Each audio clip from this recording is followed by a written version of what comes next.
Voy a pedir que abran sus Biblias en el libro de Éxodo. Si ustedes han dado cuenta, por algunas semanas hemos estado basando nuestros temas en este mismo capítulo y mismo versículo, Éxodo 3, 14.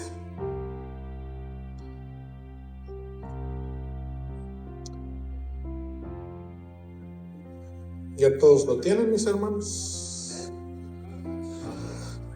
Solamente vamos a leer un versículo. Bueno, ustedes van a leer el 14. Y yo voy a leer del 1 al 6. ¿Ya todos lo tienen, mis hermanos? Bueno, lo leemos y luego oramos. Yo leo del 1 al 6 y ustedes leen el 14.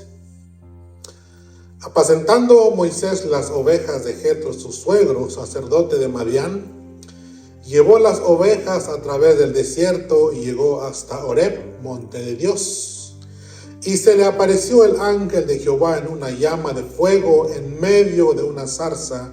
Y él miró y vio que la zarza ardía en fuego y la zarza no se consumía. Entonces Moisés dijo: iré yo ahora y veré esta grande visión. ¿Por qué causa la zarza no se quema? Viendo Jehová que él iba a ver, lo llamó de en medio de la zarza y dijo: Moisés, Moisés. Y respondió: heme aquí. Y dijo: no te acerques, quita tu calzado de tus pies, porque el lugar donde estás, tierra santa es. Hasta ahí nada más. Ustedes 14. Yo soy que soy, y dijo: así has oído de Israel, yo soy mi Dios todopoderoso. Altísimo Dios Todopoderoso, una vez más venimos delante de tu presencia, oh Dios, para agradecerte tu infinito amor y tu infinita misericordia que has tenido para con nosotros y que has mostrado, Padre Santo, por medio de tu Hijo Jesucristo, al enviarlo a este mundo a morir por cada uno de nosotros, para darnos, Dios mío, una esperanza de vida eterna al creer en Él, bendito Dios. Para darnos, bendito Dios, una nueva identidad, para hacernos nuevas criaturas en Cristo Jesús. Te damos gloria y te damos honra en esta preciosa mañana. Te pedimos en esta mañana que seas, Dios mío, ayudándonos a entender tu palabra, Señor, que tu Espíritu Santo nos ayude de manera, Padre Santo, que al meditar, Dios mío, en tu palabra, Padre Santo, podamos obtener, Dios mío, las riquezas, Padre Santo, que hay en ellas para nuestras vidas. Señor, bendice en esta mañana, Padre Santo, nuestras vidas con tu palabra.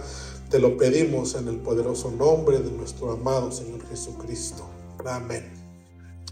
Pueden ocupar sus asientos, mis hermanos. El tema de hoy es Dios es autoexistente y autosuficiente, pero si ustedes recuerdan, la semana pasada les dije que íbamos a cambiar un poco el nombre de nuestro tema del día de hoy y se va a llamar el Dios autoexistente, autosuficiente y Jesús resucitado.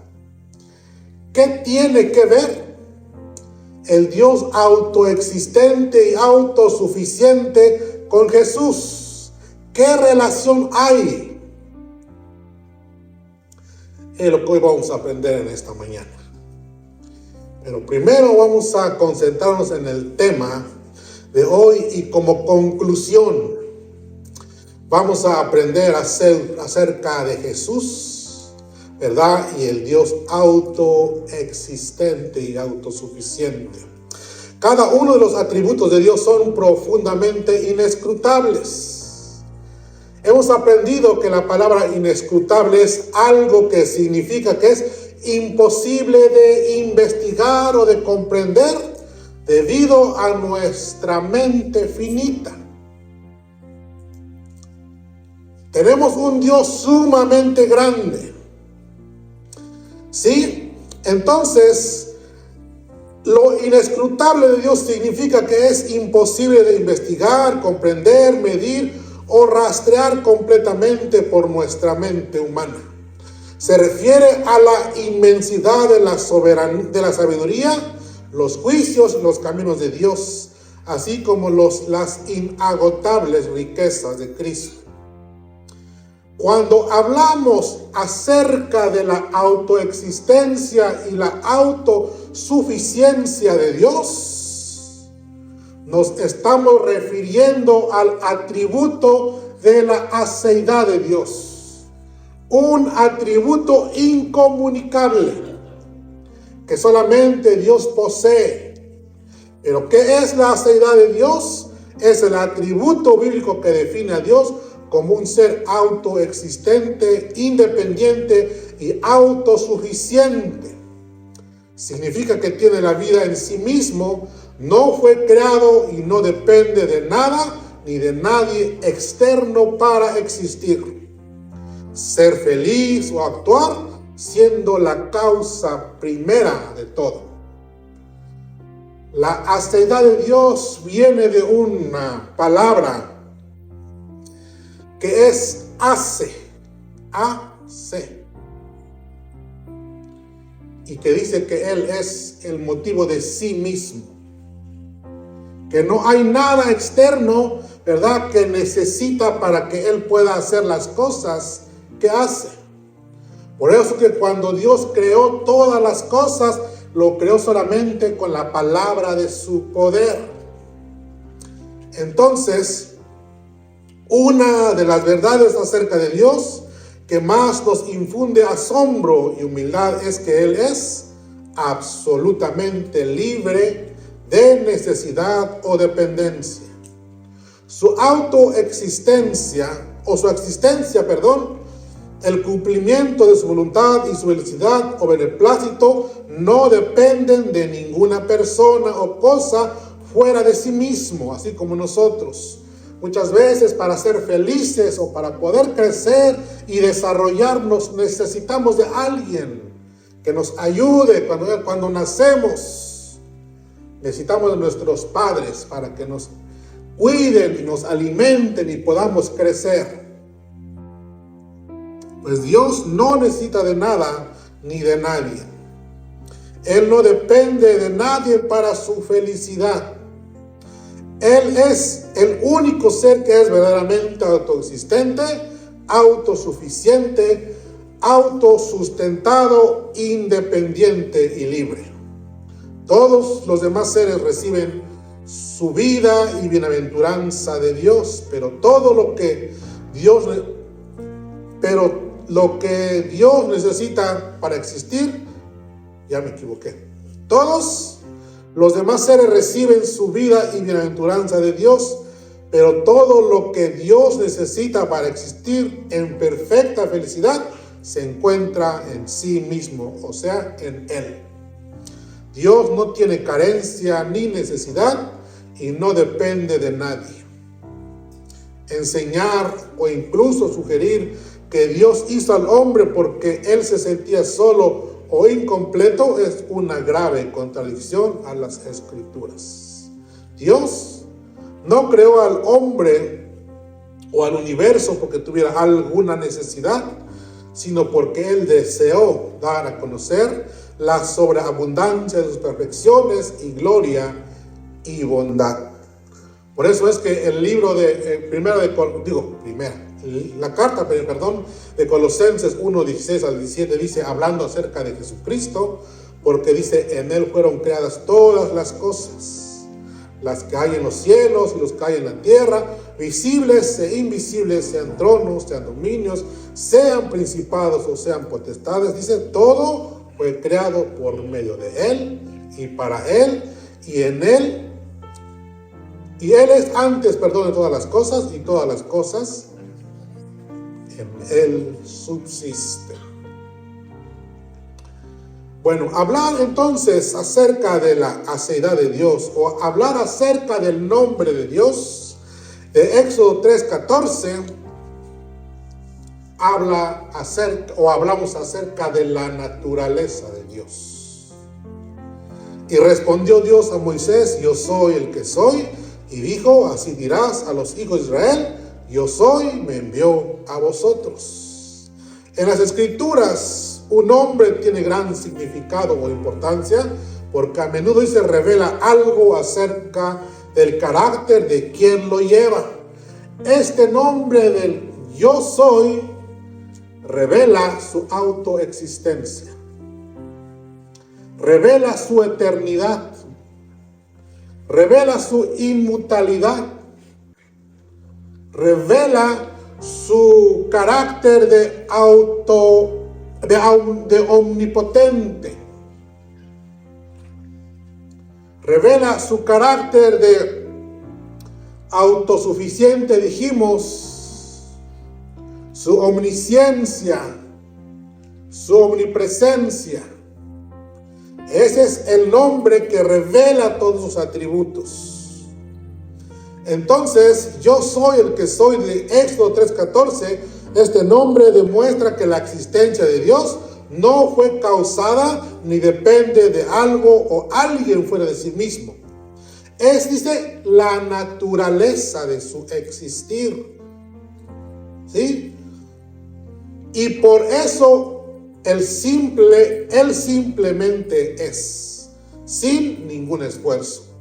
Dios no tiene ninguna necesidad que deba satisfacer, vacío que se deba ser llenado, ni propósito que requiera la ayuda de otro. En 1 Corintios 15:10 dice que el apóstol Pablo declaró algo que puede decirse de todos los hombres. ¿Y qué dijo el apóstol Pablo? Por la gracia de Dios soy lo que soy, y su gracia, dice, no ha sido en vano para conmigo. Antes he trabajado más que todos ellos, hablando de los apóstoles, pero yo no, sino la gracia de Dios conmigo. Cuando leemos la palabra de Dios y encontramos estos versículos acerca de lo que Pablo está diciendo, Pablo era un apóstol muy reconocido. Dice que él llevaba la palabra de Dios. Salió, ¿verdad?, a predicar el evangelio. Aunque había fundado muchas iglesias y había ganado muchas almas para Dios, no se atribuyó el apostolado de sí mismo o de sus propios esfuerzos. Él dijo: por la gracia de Dios soy lo que soy. Pablo reconoce que sin la gracia de Dios es nada. Así como nosotros, sin la gracia de Dios no estuviéramos aquí. Porque la fuente de nuestra vida, el querer nosotros servir a Dios, Él es el que lo produce en nosotros para que podamos estar aquí. Así es que no hay nada que nosotros generemos para agradar a Dios. ¿Por qué? Porque Él todo lo pone en nosotros. Por eso el apóstol Pablo decía que Dios es el mismo que pone en nosotros el querer como el hacer por su buena voluntad. Por eso que el apóstol Pablo dice: por la gracia, pero por la gracia de Dios, dice, soy lo que soy. El apóstol Pablo nos enseña que la verdadera grandeza en el servicio cristiano proviene de depender totalmente de la gracia de Dios, manteniendo una actitud humilde. Salmos 36:9, porque contigo está el manantial de la vida, en tu luz veremos la luz. ¿Qué nos enseñan los siguientes versículos sobre la autoexistencia y autosuficiencia de Dios? ¿Qué nos enseña el Salmo 36:9? Ahí tenemos la respuesta. Manantial de vida, esta frase establece que Dios es el origen primario y autónomo de toda existencia. A diferencia de nosotros, los hombres creados, cuya vida depende de Dios, Él existe por sí mismo. A diferencia de los seres creados, cuya vida es dependiente y limitada, Dios es inagotable y autoexistente. Él es el origen de la vida, el manantial de la vida abundante, eterna y llena de sentido que ofrece plenitud. Muchas veces nosotros como seres humanos no encontramos razón para vivir. Bueno, la existencia de nuestra vida cobra sentido cuando se conecta con el manantial de la vida, con Dios, el dador de la vida. ¿Sí? Él no necesita nada externo para sostenerse, sino que es el origen inagotable, no solamente de la vida física, sino también de la vida espiritual. Juan 5:26. Porque como el Padre tiene vida en sí mismo, así también ha dado al Hijo el tener vida en sí mismo. Dios no recibe vida. Él es la fuente de donde proviene toda existencia, no dependiendo de nada ni de nadie para existir. Jesús afirma tener este mismo atributo de autoexistencia de vida, subrayando su divinidad e igualdad al Padre. El apóstol Juan nos enseña que Dios posee, o Jesús posee el atributo de la aseidad. Es decir, es autoexistente y autosuficiente. La frase que el apóstol Pablo escribe, que tiene vida en sí mismo, indica que la vida de Dios no es derivada ni dependiente, sino original, eterna e independiente de cualquier factor externo. Amén. Vamos a entrar al libro de Hechos. Le voy a pedir a mi hermana Génesis que me ayude mientras leo la nota que tenemos ahí en el libro. Dice: la vida o existencia de Dios no es derivada de alguien o algo fuera de sí mismo. Él es la vida. Existir es su naturaleza misma. La existencia de todo lo demás, ya sea visible o invisible, animado o inanimado, depende de Él. Solo Dios es verdaderamente libre de necesidad o de dependencia.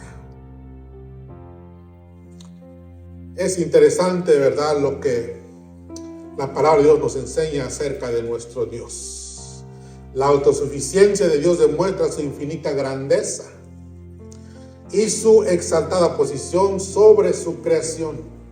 Todas las cosas dependen de Él para su existencia misma, pero Él no depende de nadie. Y vamos a darle lectura a Hechos 17 del 22 al 31. Amén, hermanos. ¿Sí me oyen? Sí. Pongan atención. Entonces Pablo, puesto en pie en medio de Areópago, dijo: varones atenienses, en todo observo que sois muy religiosos, porque pasando y mirando vuestros santuarios, hallé también un altar en el cual estaba esta inscripción: al Dios no conocido, al que vosotros adoráis, pues sin conocerle es a quien yo os anuncio. El Dios que hizo el mundo y todas las cosas que en él hay, siendo Señor del cielo y de la tierra, no habita en templos hechos por manos humanas, ni es honrado por manos de hombres, como si necesitase de algo, pues Él es quien da a todos vida y aliento y todas las cosas, y de una sangre ha hecho todo el linaje de los hombres para que habiten sobre toda la faz de la tierra, y les ha prefijado el orden de los tiempos y los límites de su habitación, para que busquen a Dios, si en alguna manera, palpando, puedan hallarle, aunque ciertamente no está lejos de cada uno de nosotros, porque en Él vivimos y nos movemos y somos como algunos de vuestros propios poetas también han dicho, porque linaje suyo somos, siendo pues linaje de Dios. No debemos pensar que la divinidad sea semejante a oro o plata o piedra, escultura de arte y de imagen y de imaginación de hombres. Pero Dios, habiendo pasado por alto los tiempos de esta ignorancia, ahora manda a todos los hombres de todo lugar que se arrepientan, por cuanto ha establecido un día en el cual juzgará al mundo con justicia, por aquel varón a quien designó, dando fe a todos con haberle levantado de los muertos. Amén. El apóstol Pablo, el predicador, ¿verdad?, el que llevaba la palabra de Dios, llegó a este lugar, a esta ciudad, Atenas, y se encontró con una ciudad, dice, perdido en la idolatría. Entonces, en los versículos 24 al 25 dice, refuta sus puntos de vista idólatras haciendo 3 declaraciones muy importantes acerca del Dios vivo y verdadero. ¿Y cuáles son estos 3 puntos importantes? La primera, que Dios, dice, no habita en templos hechos por manos humanas, el versículo 24. Eso quiere decir que el ser de Dios, al ser el Dios creador de todo lo que existe, dice, no está limitado ni contenido en lugares físicos como templos hechos por manos humanas. Y el profeta Isaías también escribía en su libro, en el capítulo 66, versículo 1 y 2, dice, Jehová dijo así: el cielo es mi trono y la tierra estrado de mis pies. ¿Dónde está la casa que me habréis de edificar? ¿Y dónde el lugar de mi reposo? Mi mano hizo todas estas cosas, y así todas estas cosas fueron, dice Jehová, pero miraré a aquel que es pobre y humilde de espíritu y que tiembla a mi palabra. Es impresionante saber que el Dios autosuficiente, el Dios que no necesita de nadie para su felicidad, pueda habitar con el quebrantado de espíritu. Por eso dice en el 30, pero Dios en el 2, mi amado hizo todas estas cosas, y así todas estas cosas fueron, dice Jehová, pero miraré a aquel que dice es pobre y humilde de espíritu, que tiembla a mi palabra. Puede que nosotros queramos edificar o hacer cosas grandes para Dios, pero las cosas que nosotros podamos hacer, lo más grande que podamos hacer, no se puede comparar a la grandeza de nuestro Dios. Por eso es que dijo Salomón, pero es verdad que Dios morará sobre la tierra. He aquí que los cielos de los cielos, dice, no pueden contener, no te pueden contener, cuanto menos esta casa que yo he edificado. Salomón concluyó la construcción del templo y en su oración reconoce que aunque ha edificado una casa física, Dios es infinito y no habita en templos hechos por manos humanas. Entonces, ¿para qué hacemos un edificio para Dios? Bueno, esto es lo importante, mis hermanos. Vamos a Primera de Reyes para ver qué es lo que nos dice Salomón acerca de esto. Primera de Reyes 8:28.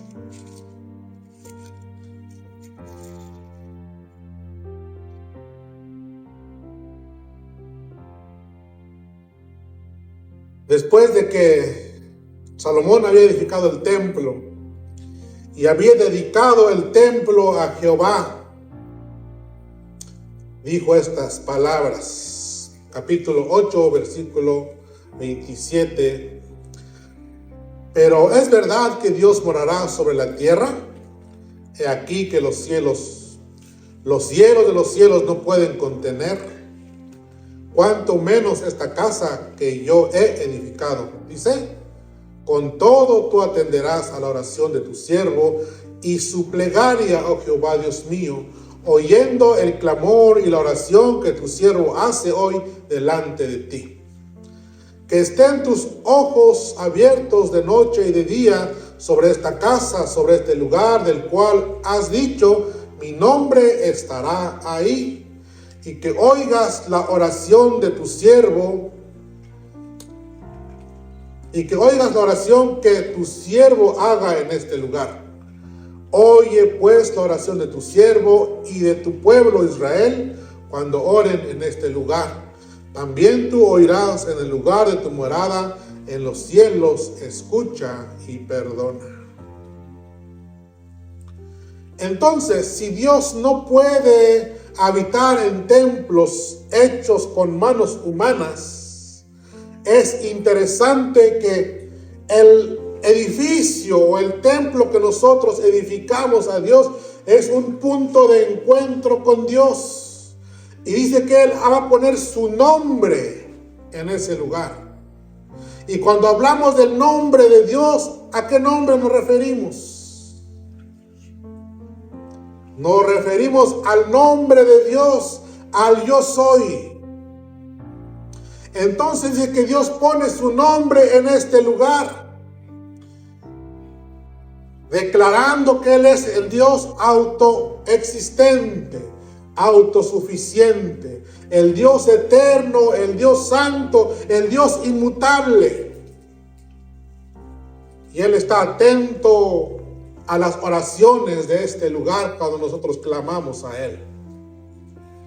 Entonces, vemos que Dios es sumamente grande, que cualquier cosa o cualquier edificio no lo puede contener, porque la gloria de Dios dice que llena toda la tierra.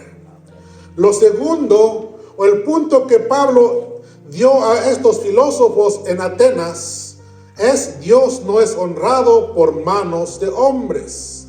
Esta segunda declaración subraya su naturaleza. No requiere aportes externos para su existencia o felicidad. Si el apóstol Pablo caminaba por las calles de la ciudad de Atenas y veía altares hechos por manos humanas para representar a un Dios, para exhibirlo, para que lo pudieran conocer, dice que llegó a un altar que decía: al Dios no conocido. Y esto es muy importante, mis hermanos. Por eso que es la segunda: Dios no es honrado por manos de hombres. Cuando nosotros queremos presentar algo delante de la gente, de la humanidad, buscamos un punto donde la gente pueda llegar y poder ver lo que nosotros estamos mostrando. Los dioses de los atenienses necesitaban ser exhibidos para que fueran conocidos. Pero Dios no necesita ser exhibido por nada ni por nadie, porque Él mismo se ha dado a conocer a la humanidad por medio de la revelación de la naturaleza, la revelación general. Y la revelación general es el que el Señor nos ha dado a través de su creación. No necesita un templo donde pueda ser exhibido para que lo conozcan cómo se llama, qué hace. Lo contrario de los otros dioses falsos que estaban exhibidos en templos hechos muy bonitos. Dios no necesita de exhibición para darse a conocer. El salmista David escribía y decía: los cielos cuentan la gloria de Dios, y el firmamento, dice, anuncia la obra de sus manos. Cuando nosotros oramos, cuando nosotros le decimos a Dios: Dios mío, quiero ver tus obras, quiero ver tus maravillas. Muchas veces nos estamos refiriendo a cosas extraordinarias, sobrenaturales, que no hemos visto jamás. Pero cuando nos vemos a nosotros mismos, cuando nos paramos enfrente del espejo, podemos ver las obras maravillosas de Dios. ¿Por qué? Porque nosotros mismos somos la obra de Dios. Por eso es que cuando nosotros decimos, oh, yo no he visto la gloria de Dios, oh, yo no he visto cosas maravillosas que Dios hace, ¿sabe qué pasa? Ofendemos a Dios. Porque cuando sale el sol en las mañanas podemos ver la obra maravillosa de Dios. Cuando vemos volar los pájaros, vemos la obra maravillosa de Dios. Cuando vemos las estrellas, cuando caminamos, cuando nos podemos mover. Por eso es que el salmista David decía, estoy maravillado y mi alma lo sabe muy bien. ¿Por qué decía eso? Porque se miraba a sí mismo y decía que Dios mismo lo creó en el vientre de su madre. Y todas las cosas, dice que fueron escritas para él, habían llegado a ser una realidad. Entonces, no es natural. No es obra de la naturaleza que nosotros podamos caminar, que podamos ver, que podamos escuchar. Es porque Dios es el creador de todas las cosas y de nosotros, y Él mismo las sustenta. Entonces, no necesita Dios ser exhibido en un lugar, en un edificio, para darse a conocer y sus obras. Por eso es que Dios no es honrado por manos de hombres. Tercero, el tercer punto, Dios no tiene necesidad de nada. Esta frase nos indica tres cosas importantes. Independencia. Dios no necesita que nadie le sirva o lo sustente. 2, plenitud. Dios no tiene carencia, es decir, es totalmente autosuficiente. Y la tercera frase nos indica su soberanía. Actúa por su propia voluntad, no impulsado por necesidades externas. Esto quiere decir que Dios creó al ser humano por amor, no por necesidad para compartir con Él sus beneficios. Él no creó al ser humano porque le faltaba algo. Él es autosuficiente. Él es, dijimos, Él es independiente. Él está lleno. En Él está la plenitud. Eso indica entonces y quiere decir que Dios creó al ser humano por amor y no por necesidad. Muchas veces nosotros hacemos cosas por necesidad o por nuestro propio beneficio, pero Dios no. A veces disfrazamos nuestra ayuda de amor para yo te voy a ayudar con esto o con lo otro, ¿verdad? Pero estamos buscando nuestro propio beneficio. Recuerdo una vez que andaba yo buscando un carro, que no tenía carro, iba al trabajo ahí, batallaba mucho para ir a trabajar. Y escuché una vez a una persona decir, yo quiero vender mi carro. La verdad es que ese carro no me gustaba, mis hermanos, no me gustaba. Era un Toyota Tacoma, pero de los más antiguitos. Así como ovalado, no sé si se acuerdan de eso. Pero no me gustaba. Escuché que lo estaba vendiendo la persona que estaba vendiendo. Y yo nada más así jugando le dije, ¿sabes qué? Me interesa tu carro. Y después de ahí, todos los días me decía, ya está listo el carro, yo te quiero ayudar. Lo que pasa es que quería vender el carro, ¿no? Porque verdaderamente me quería ayudar, ¿no? Pero así somos los seres humanos. Pero Dios no. Dios nos creó por amor, no porque Él tuviera necesidad. Salmo 58, por favor, 8, 15. No te reprenderé por tus sacrificios ni por tus holocaustos, que están continuamente delante de mí. No tomaré de tu casa becerros, ni machos cabríos de tus apriscos. Porque mía es toda bestia del bosque y los millares de animales en los collados. Conozco a todas las aves de los montes, y todo lo que se mueve en los campos me pertenece. Si yo tuviese hambre, no te lo diría a ti, porque mío es el mundo y su plenitud. ¿He de comer yo carne de toros o de beber sangre de machos cabríos? Sacrifica a Dios alabanza y paga tus votos al Altísimo, e invócame en el día de la angustia, te libraré y tú me honrarás. Muy bien. Para concluir nuestro estudio de la autoexistencia y autosuficiencia de Dios, vamos a ver qué es lo que el Salmo 50 del 8 al 15 nos enseña acerca de los atributos de Dios o del atributo de la autoexistencia.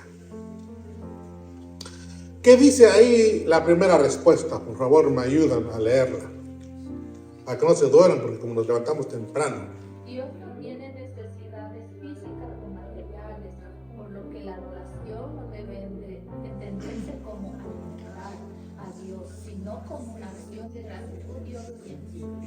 Ahora de este lado, el segundo.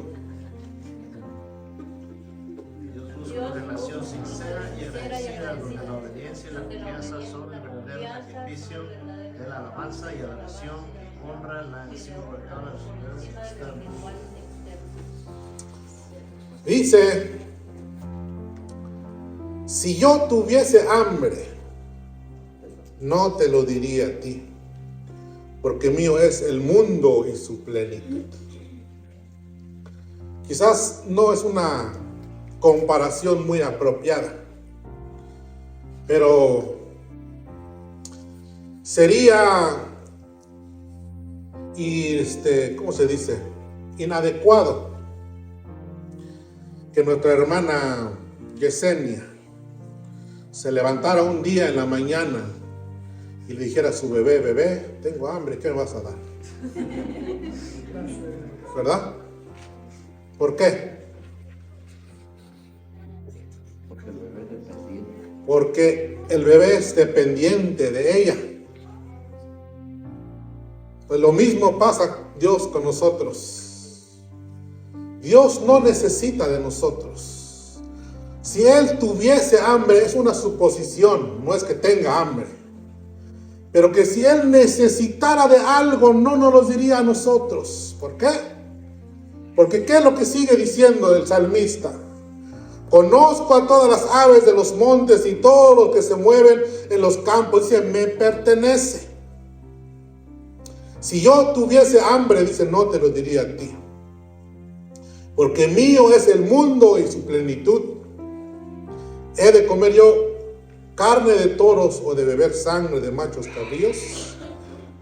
Y lo último es, dice, sacrifica a Dios alabanza y paga tus votos al Altísimo. Invócame en el día de la angustia, te libraré y tú me honrarás.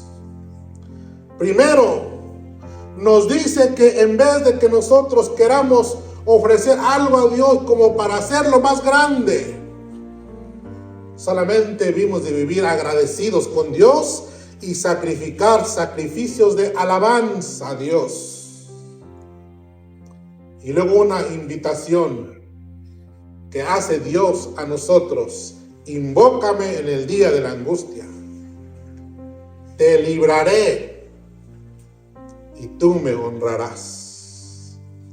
El salmista nos enseña que Dios es totalmente autosuficiente, ya que no necesita sacrificios ni ofrendas humanas para sostenerse, pues todo en la creación le pertenece. Aclarando que la adoración auténtica no busca satisfacer una necesidad divina, sino reconocer su soberanía, gratitud y obediencia, demostrando que Él es creador y dueño de todo. Entonces, cuando nosotros lo alabamos, no lo hacemos a Él más grande. Él ya es grande, Él ya es perfecto, ya no necesita ser más grande. Pero cuando nosotros lo alabamos, damos a conocer su grandeza. Para terminar este punto, y sí nos va a dar tiempo. Primero de Samuel 15:22, y Samuel dijo: se complace tanto Jehová en los holocaustos y víctimas como en que se obedezca a las palabras de Jehová. Ciertamente el obedecer es mejor que los sacrificios y el prestar atención que la grosura de los carneros. Dios no necesita nuestra ayuda, ni siquiera nuestros sacrificios. Lo que Dios desea de su pueblo es confianza, acción de gracias y obediencia. Solamente es lo que Dios pide de nosotros. ¿Qué dijimos? 3 cosas importantes: confianza, ¿qué más? Acción de gracias y obediencia. 3 cosas. Una vez más, ¿qué es lo que Dios pide de nosotros? Confianza, acción de gracias y obediencia.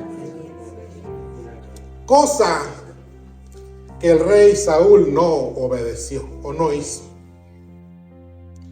Dice que Dios mandó a rey Saúl a destruir a sus enemigos y que no quedara absolutamente nada. ¿Por qué? Porque era pecado, porque es pecado.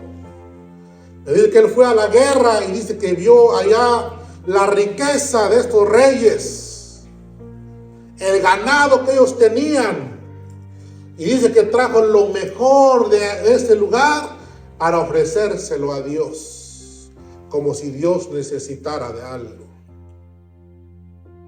Dios no necesita de nada.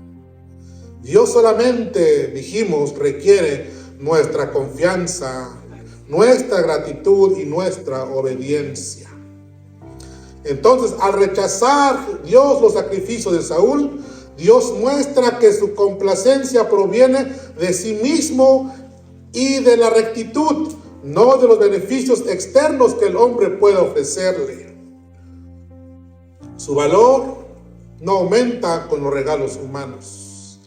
La enseñanza fundamental es que la verdadera adoración es la obediencia a su palabra, ya que Él lo posee todo y no requiere de recursos externos, demostrando su soberanía y suficiencia absoluta.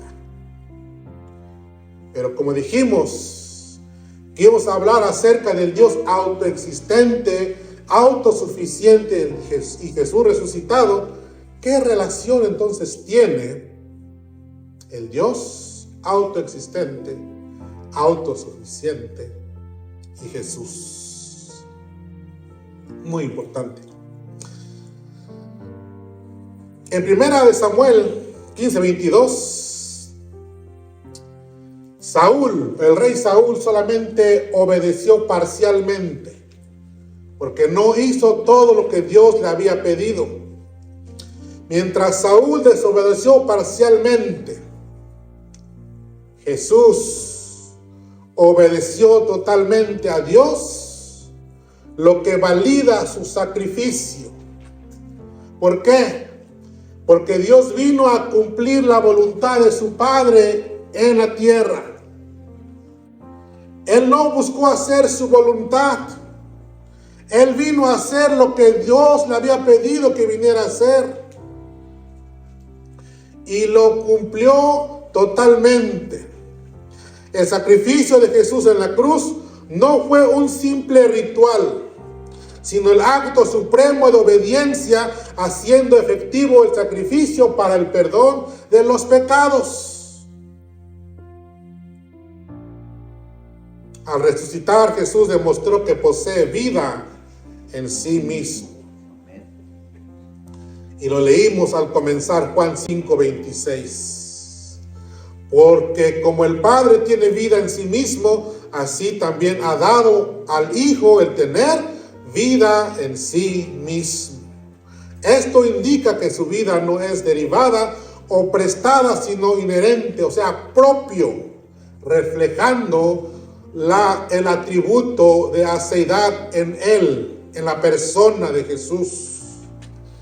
En el libro de Juan, capítulo 10, versículo 18, hablando acerca de Jesús de ser el buen pastor. Él vino, ¿verdad?, a buscar, dice, a la oveja perdida. Entonces dijo, por eso me ama mi Padre, porque yo pongo mi vida para volverla a tomar. Juan 10, 18, nadie me la quita, sino yo de mí mismo la pongo. Tengo poder para ponerla y tengo poder para volverla a tomar.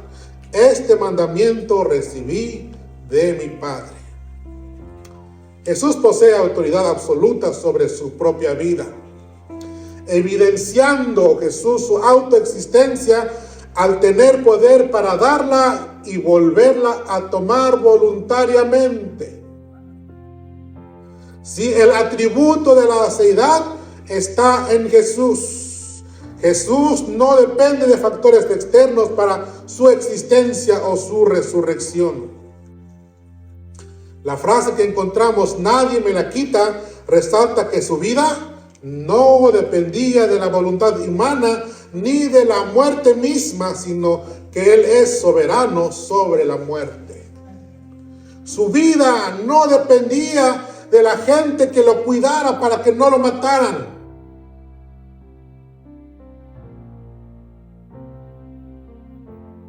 ¿Por qué?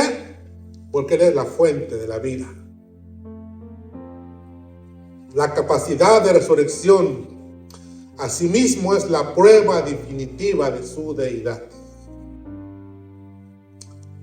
Yo soy, del Éxodo 3:14, es el mismo que dice en Juan 11:25, yo soy la resurrección y la vida. El que cree en mí, aunque esté muerto, vivirá. Por eso es que tiene una relación del Dios del Antiguo Testamento, del yo soy. Ese nombre Jesús se lo atribuyó a Él mismo diciendo, yo soy la resurrección. ¿Y qué significa ese nombre? ¿Qué describe ese nombre? Dijimos, el yo soy describe su naturaleza. El Dios autosuficiente, el Dios inmutable, el Dios santo, el Dios grande y poderoso. Yo soy la resurrección y la vida. Jesús, dijimos, es la fuente de Jesús es la fuente autosuficiente de vida eterna y poder sobre la muerte. Jesús afirma su divinidad en su existencia propia al demostrar que la resurrección no es una persona, sino un evento. Al demostrar que la resurrección es una persona, no un evento futuro. Juan 17:3. Y esta es la vida eterna, que te conozcan a ti, al único Dios verdadero, y a Jesucristo, a quien has enviado. La vida eterna es conocer a Dios y a Jesucristo.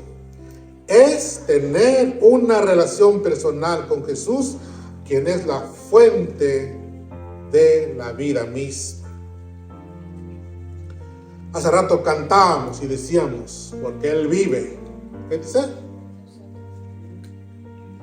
A ver, cántenlo, que a mí se me olvida. Él vive, triunfaré mañana, porque Él vive.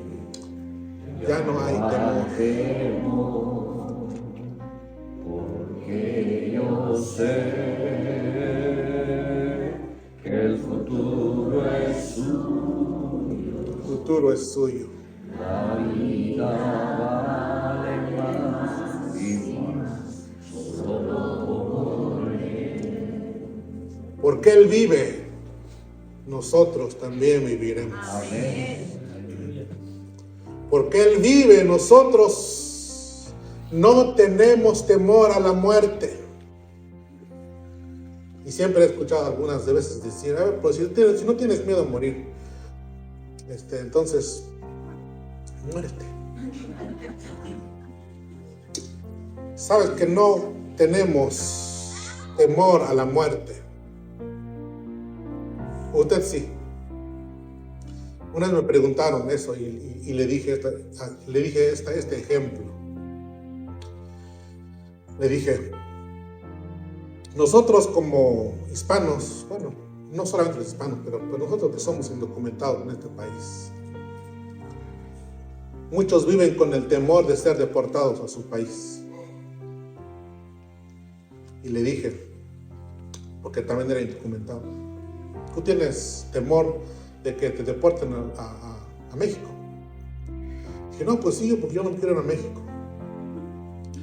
Y le dije, yo no tengo temor de que me deporten para México, pero no me quiero ir todavía. Pero, ¿cuál es la diferencia? Les voy a decir cuál es la diferencia. Le dije, muchas veces el temor de una persona de ser deportada a su país, le dije, es porque no tiene un lugar donde llegar. ¿Ok? Porque no tiene casa. Quizás no tiene familia. No lo sé. Pero no tiene un lugar donde llegar. Pero la persona que tiene un lugar donde llegar a su país, ya no vive con el temor de ser deportado, porque sabe que si lo deportan de este lugar, va a llegar a un lugar donde él pueda vivir, porque ya tiene una casa donde vivir. No estamos diciendo, oye, quiero que me deporten, ¿verdad? Pero no hay temor de que lo deporten. Eso es lo mismo en la vida cristiana. No tenemos temor a la muerte, porque sabemos que tenemos un lugar donde llegar, donde Jesús va a preparar para nosotros. Amén. Sin embargo, muchas veces no está el temor en nosotros de morir, pero no queremos morir. Pero no le tenemos temor a la muerte, porque tenemos un lugar donde llegar. Amén. ¿Por qué? Porque Dios es la misma, es la fuente de la vida. Entonces, vamos a terminar esta lectura y ya nos vamos. Juan, dijimos acerca de Jesús, la resurrección. Yo soy la resurrección y la vida. Esto lo dijo previo antes de resucitar a Lázaro. Entonces, la afirmación de que Jesús es la resurrección y la vida proporciona una perspectiva piadosa sobre varios puntos espirituales. Marta, creía que la resurrección es un acontecimiento. Jesús le mostró y nos muestra a nosotros que la resurrección es Jesús. Marta pensaba que la victoria sobre la muerte era una expectativa futura. Jesús la corrige mostrándole que la victoria es una realidad presente. Después de presentarse como la resurrección y la vida, Jesús le dice a Marta en el versículo 11, capítulo 11, versículo 26. Y todo aquel que vive y cree en mí, dice, no morirá eternamente. Y luego una pregunta. Jesús a Marta, ¿crees esto? Una pregunta importantísima que también nosotros debemos contestar. ¿Crees que Jesús es la resurrección y la vida? Amén. Creemos que dice que todo aquel que vive y cree en mí no morirá eternamente. La vida eterna no se encuentra en otra cosa, sino en el creer en el Hijo de Dios.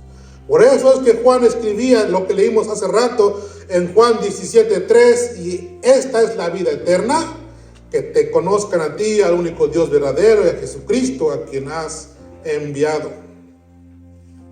¿Crees esto?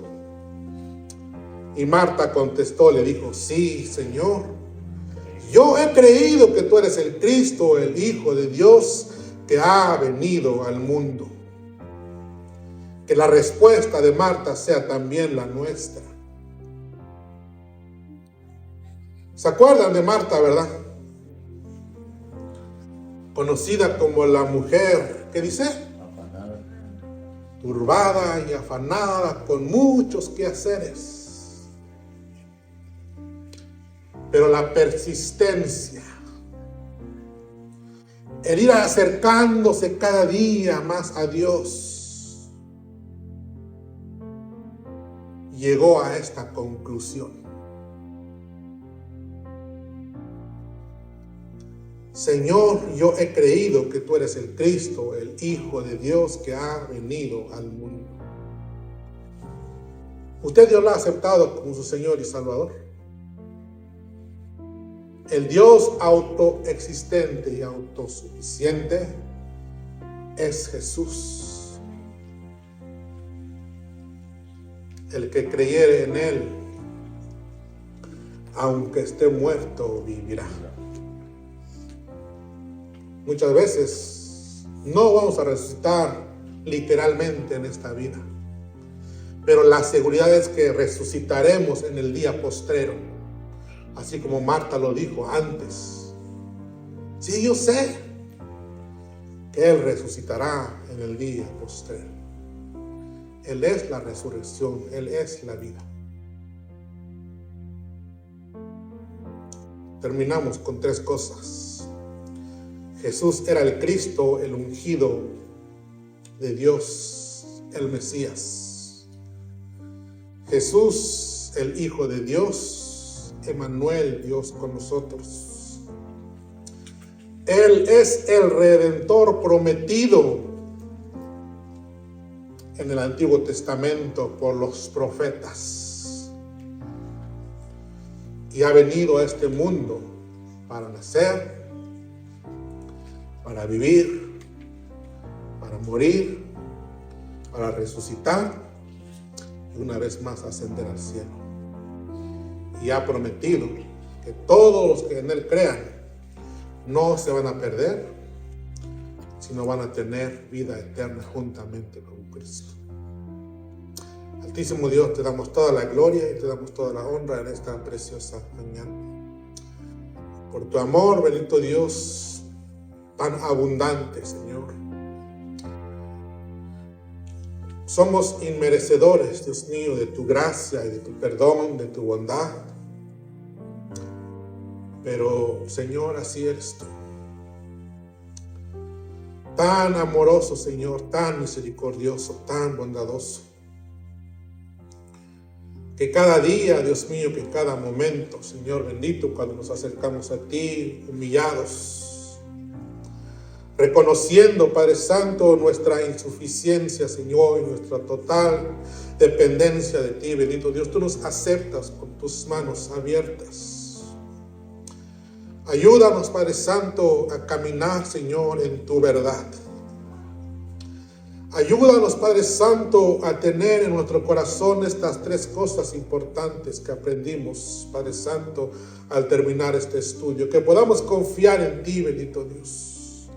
Que podamos vivir agradecidos, pero también que podamos vivir en obediencia a ti. Gracias te damos, Dios mío, por amarnos tanto. Toda la gloria y toda la honra sea para ti en esta mañana, Señor bendito. Gracias te damos en el poderoso nombre de nuestro amado Señor Jesucristo, el cual la sangre de Jesucristo, la sangre que se derramó en el Calvario, nos limpia de todo pecado. Que la gracia de nuestro Señor Jesucristo, el amor de Dios y la comunión del Espíritu Santo sea con todos vosotros. Amén. Que el Señor les bendiga, mis hermanos. Estamos despedidos.